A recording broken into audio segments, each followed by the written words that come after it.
Gas cylinder ಸ್ಫೋಟಗೊಂಡು ಕಟ್ಟಿಗೆ ಅಂಗಡಿ ಸಂಪೂರ್ಣವಾಗಿ ಬೆಂಕಿಗೆ ಆಹುತಿಯಾಗಿರುವ ಘಟನೆ ನಡೆದಿದೆ. ಘಟನೆಯಲ್ಲಿ 10 ಲಕ್ಷಕ್ಕೂ ಹೆಚ್ಚು ಮೌಲ್ಯದ ಬಂಬುಗಳು ಬೆಂಕಿಗೆ ಆಹುತಿಯಾಗಿದೆ.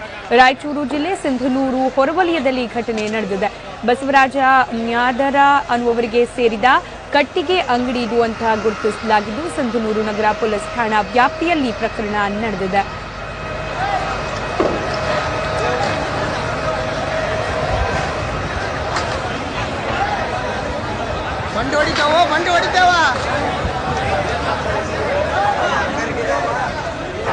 ಇವಾಗ ಮತ್ತಷ್ಟು ಡೀಟೇಲ್ಸ್ ಕೊಡ್ಲಿಕ್ಕೆ ದೂರವಾಣಿ ಸಂಪರ್ಕದಲ್ಲಿದ್ದಾರೆ ನಮ್ಮ ಪ್ರತಿನಿಧಿ ಸಿದ್ದು ಬಿರಾದರ್. ಸಿದ್ದು, ಗ್ಯಾಸ್ ಸಿಲಿಂಡರ್ ಸ್ಫೋಟದಿಂದ ಅಗ್ನಿ ಅನಾಹುತ ಸಂಭವಿಸಿರೋದು, ಸದ್ಯಕ್ಕೆ ಬೆಂಕಿಯನ್ನು ಸಂಪೂರ್ಣವಾಗಿ ಶಮನ ಮಾಡಲಾಗಿದೆಯಾ?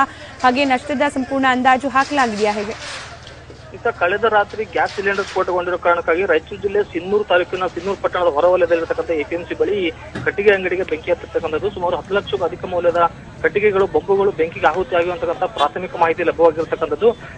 ಮಧ್ಯರಾತ್ರಿ ಕೂಡ ಹರಸಾಹಸ ಪಡ್ತಾ ಇದ್ದಾರೆ ಅಗ್ನಿಶಾಮಕ ಸಿಬ್ಬಂದಿಗಳು ಬೆಂಕಿ ನಂದಿಸೋದಕ್ಕೆ. ಬೆಳಗಿನ ಜಾವ 4 ಗಂಟೆವರೆಗೂ ಕೂಡ ಬೆಂಕಿ ನಂದಿಸಿದ್ದಾರೆ ಅಂತಕ್ಕಂಥ ಮಾಹಿತಿ ಲಭ್ಯವಾಗಿರತಕ್ಕಂಥದ್ದು. ಸಾರ್ವಜನಿಕರು ಸಾಕಷ್ಟು ಜನ ತೊಂದರೆ ಕೊಟ್ಟಿರೋ ಕಾರಣಕ್ಕಾಗಿ, ಅಂದ್ರೆ ಬೆಂಕಿಯನ್ನ ನೋಡೋದಕ್ಕೆ ಬಂದಂತಹ ಸಾರ್ವಜನಿಕರು ಪೊಲೀಸರು ನಿಯಂತ್ರಣ ಸಾಧಿಸಲು ಸಾಧ್ಯವಾಗಿರೋ ಕಾರಣಕ್ಕಾಗಿ ಲಾಠಿ ಚಾರ್ಜ್ ಕೂಡ ಮಾಡಬೇಕಾದಂತಹ ಪ್ರಸಂಗ ಒದಗಿ ಬಂದಿತ್ತು. ಆದ್ರೆ ಈಗ ಬೆಂಕಿ ಸಂಪೂರ್ಣವಾಗಿ ನಂದಿಸಲಾಗಿದೆ. ಯಾವುದೇ ಮುಂದಾಗ್ತಕ್ಕಂಥ ಅನಾಹುತ ತಪ್ಪಿಸಲಾಗಿದೆ. ಪಕ್ಕದಲ್ಲೇ ಕೆಲವು ರೆಸಿಡೆನ್ಷಿಯಲ್ ಮನೆಗಳು ಕೂಡ ಇದ್ದಿರೋ ಕಾರಣಕ್ಕಾಗಿ ಸಾಕಷ್ಟು ಆತಂಕ ಕೂಡ ಸೃಷ್ಟಿಯಾಗಿತ್ತು. ಆದ್ರೆ ಈಗ ಬೆಳಗಿನ ಜಾವ ಸಂಪೂರ್ಣವಾಗಿ ಬೆಂಕಿ ನಂದಿಸಲಾಗಿದೆ. ಯಾವುದೇ ಪ್ರಾಣಹಾನಿ ಸಂಭವಿಸಿಲ್ಲ. ಒಟ್ಟು 10 ಲಕ್ಷ ಮೌಲ್ಯದ ಬೊಂಬುಗಳು ಬೆಂಕಿಗೆ ಆಹುತಿಯಾಗಿರುವಂತಹ ಮಾಹಿತಿ ಲಭ್ಯವಾಗಿದೆ. ಧನ್ಯವಾದ ಸಿದ್ದು ಮಾಹಿತಿಗಾಗಿ.